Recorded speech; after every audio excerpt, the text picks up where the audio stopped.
So just to give you a quick rundown, one of the reasons the event started was because of where I live, which is something called Belladrum Estate, which came into my family in the 1850s with a guy who was an ironmaster in Glasgow.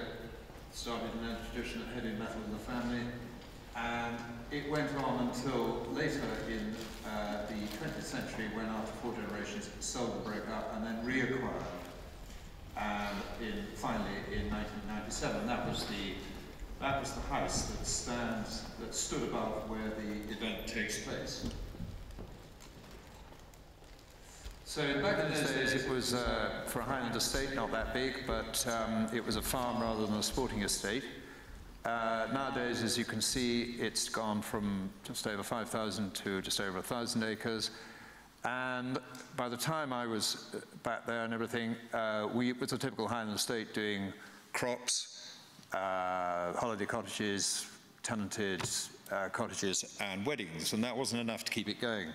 So necessity being the mother of invention, I had to resort to some ideas. And in my misspent youth, I'd been a member of several extremely bad rock bands, but they had fired me up with an enthusiasm for the whole genre. And I'd also spent a lot of my time going to the fairly early versions of the rock festival. In fact, I went to this one in 1979, which was still when Glastonbury Festival was still called Glastonbury Fair. It hadn't taken place for 8 years until this particular year, and it was the first year that they had an enormous children's area, and it gave me my first taste of what a festival's like, what a family festival is like, with a lot of children at it. Michael Levis was yet again having to pledge his farm against the event, and inevitably it made yet another enormous loss. That's my dog up there. My dog, my girlfriend, and I live free for 3 days on rice from the Hare Krishnas, macrobiotic rice, on the basis that we promised to go and see them in their temple in Soho, which I'm sorry to say we never did, but it kept us going. And that gives you just a sort of a feeling of what it was like in those days, particularly like the Whole Foods one at the top. He obviously had something he shouldn't have done and missed out the E. So there we are back at Belladrum. Now you can see at the top there the house that was in the first slide, and those are the Italian gardens down below it. And by the time we were back there again, they'd got into the state of the slide below, and it was really up to me to do something about them. And I thought, well, if I'm going to do something about them, it's going to be expensive, so there's got to be a reason. So I had my eureka moment in the bath. Michael Levis came like a genie out of the plug hole. And I started Belladrum. Now this slide just gives you an idea of the growth of Belladrum Tartan Heart Festival over the years. That one on the left there shows the original site in fact in 2005, so it's slightly bigger than the original site. That takes up about 6 of the little squares on the right-hand one, which is actually quite out of date too now, and it's considerably bigger than that. So it gives you an idea of how hungry these events are for land. That's a quick rundown on the capacity of the event, which has grown from the first year, very limited capacity, because the authorities were very nervous about the whole idea of having a rock festival in the Highlands, up to where we are now. And there's an aerial view. That one on the left is 2004, and that one on the right, 2009. And again, it doesn't by any means show it all now. So it's quite a graphic illustration of what it's changed. And so there's the same view taken probably in the first few years of the 20th century. And there's the new form of flower power down below, taken at the festival. So that's those were the Italian gardens that became, they're terraced, as you can see, with a big area at the bottom that makes a natural arena, and they were a shoe-in for some kind of site for entertainment. A couple of years later, having started Belladrum, there were rumours of another event taking place on Rockness. And I'd looked at this site originally for the first festival.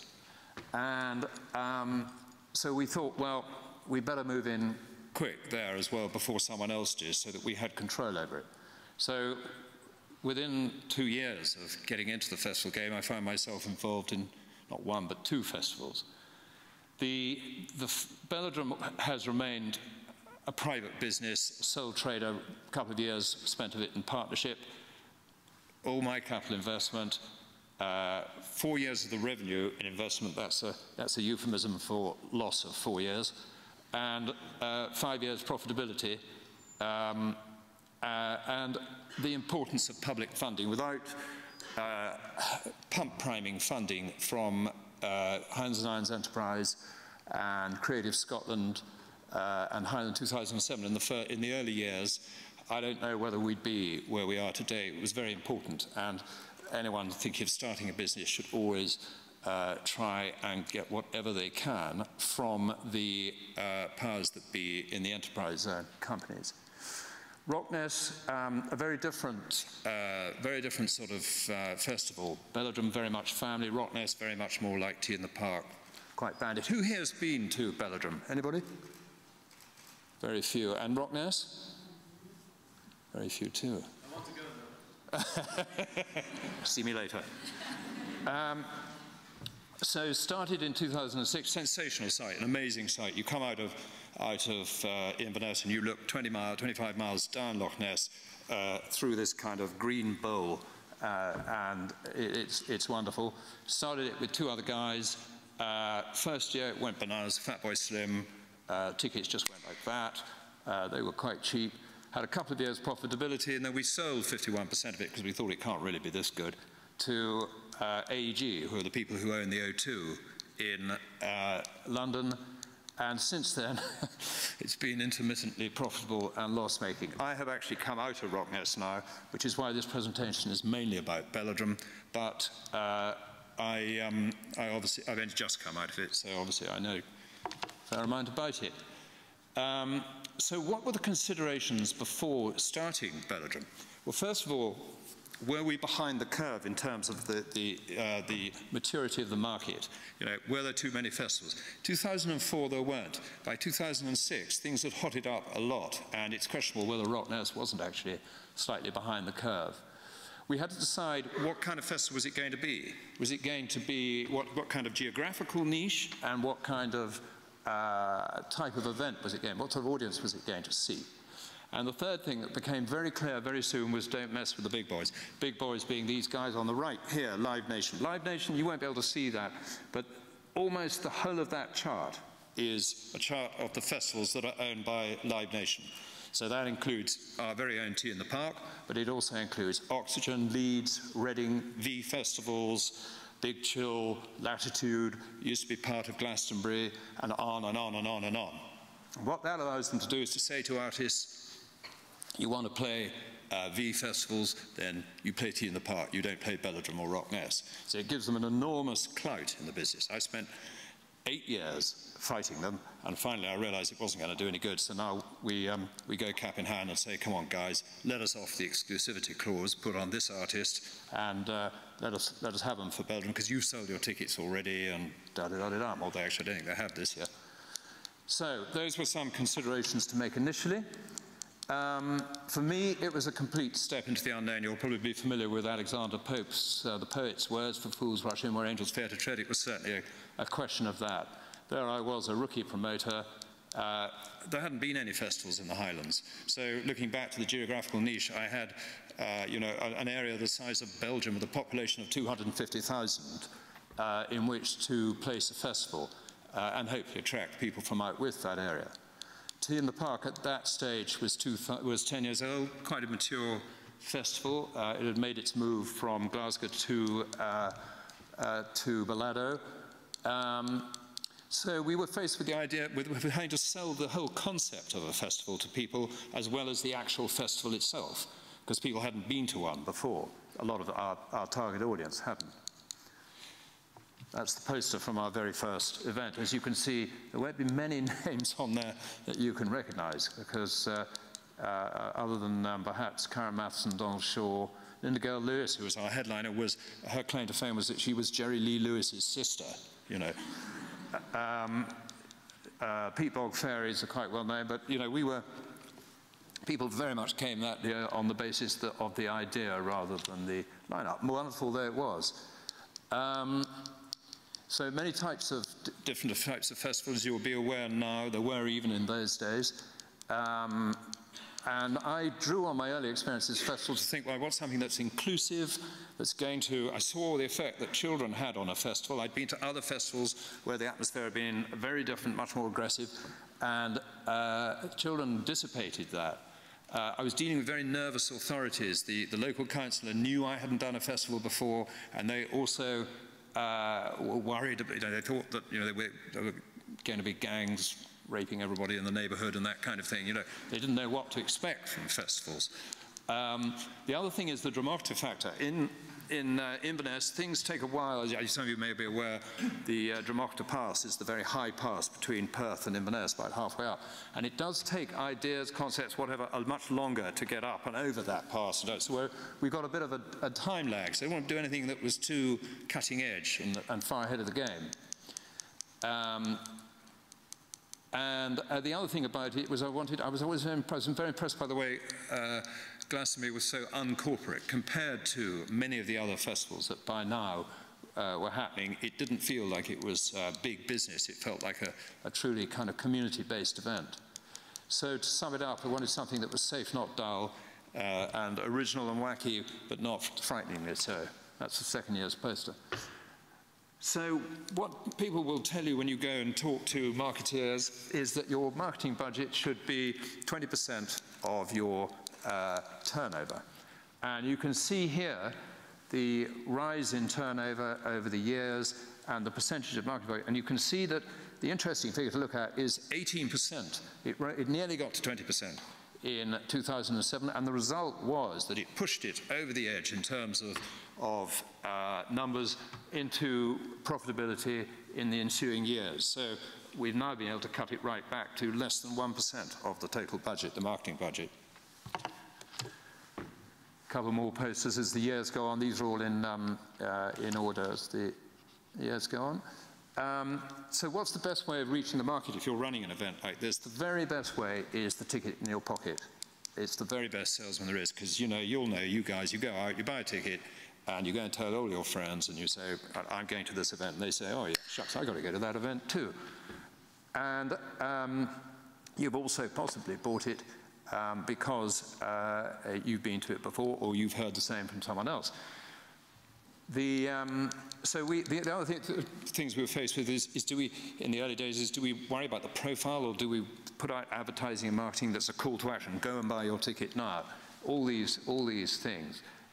It shows, that's an interesting age profile slide that very much, you can see the cross ages in the Belladrum audience profile here. So early days, we did all the normal stuff, street marketing, posters, you'll see them all around. Press advertising and press coverage. Press advertising, very, very expensive, very dubious whether it works. Television and radio advertising, ditto.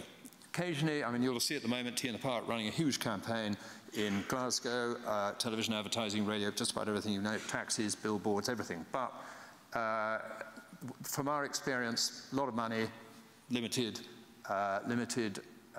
effectiveness. Website and junk mail. We did junk mail. We bought lots and lots of mailing lists of people, and we did junk mail with a difference where we hand wrote each one, because you've all had junk mail, put it straight in the bin. Hand wrote each one, and then I got my children to draw a heart in lipstick on the back. So everybody thought they had a secret lover, and they opened it. At least they looked at the thing, even if they didn't come to the event. As the event went on, the marketing environment went on. And we eliminated some forms of marketing that we felt didn't work.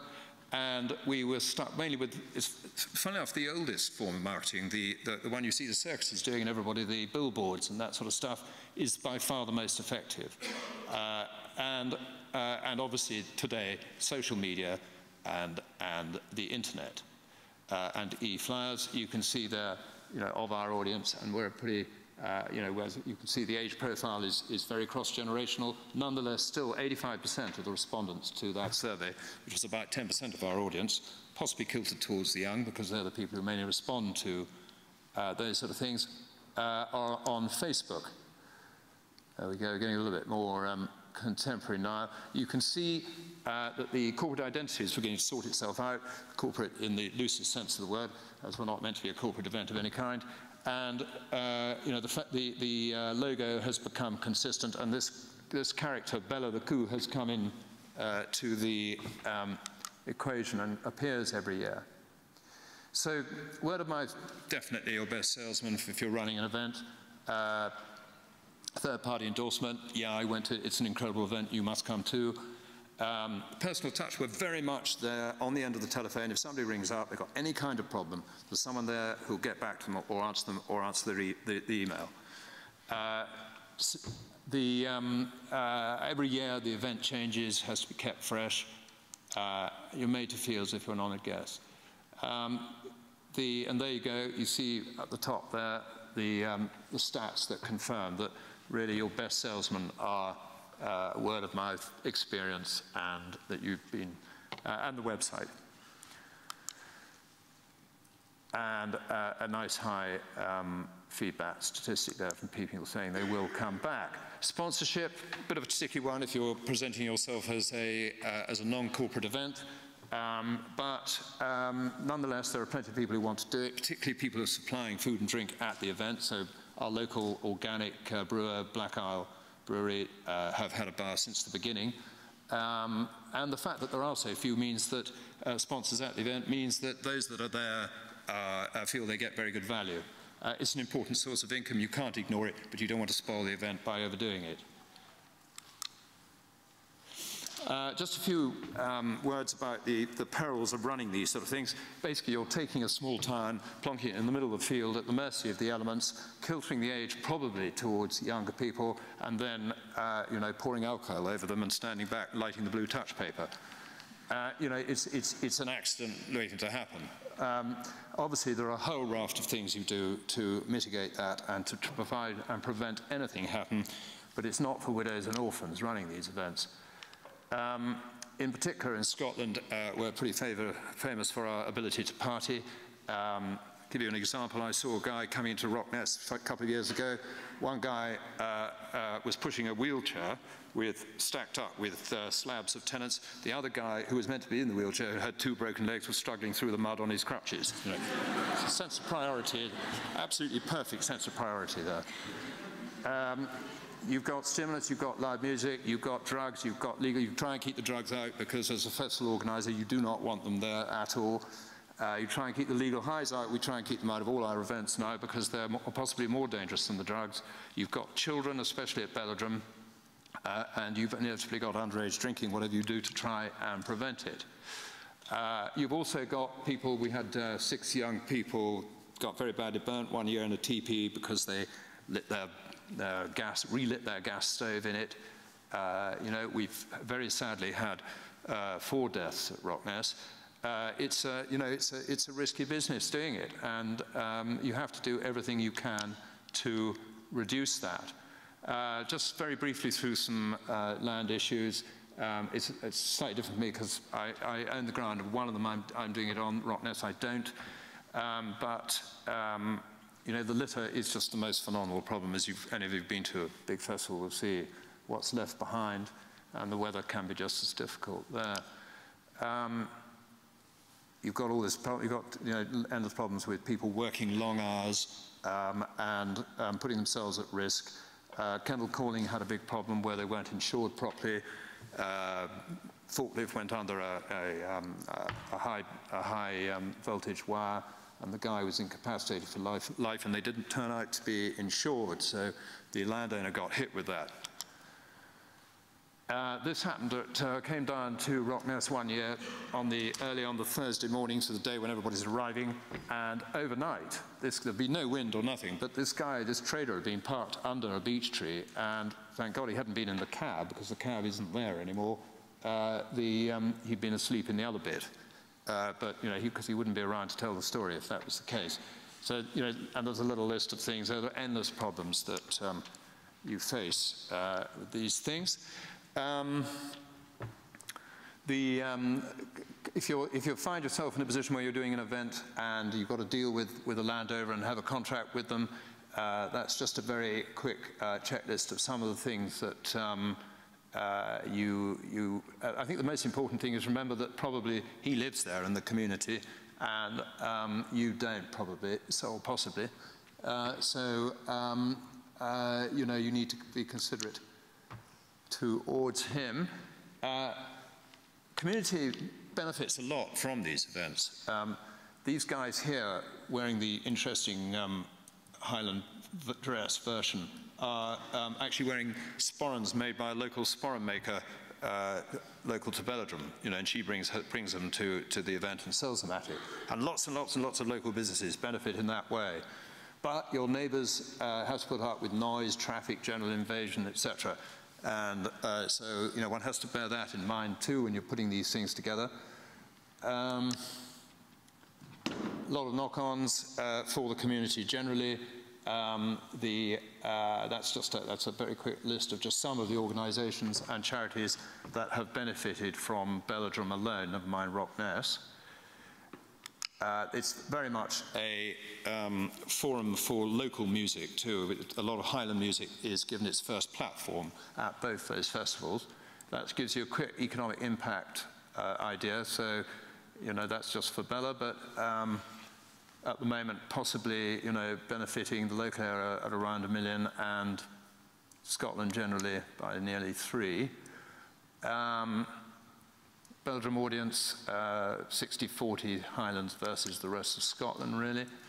If it does have a profitable year, that money gets reinvested in the local economy, so it goes to local businesses who are then working on various aspects of the estate, like rebuilding roofs and that kind of thing. Just to give you a very quick look back at Rockness. The interesting thing about Rockness is, you know, people say location, location. You've got it's 3 hours from all the major cities in Scotland, so it's maybe one of the most iconic places in Scotland, but nonetheless it's a long way to go, so you have to offer a very good bill. Just a final thing on what it takes to be a promoter. That's the old Pepsi challenge, and that's what it is. That's what you've got to be if you want to be working in the events world.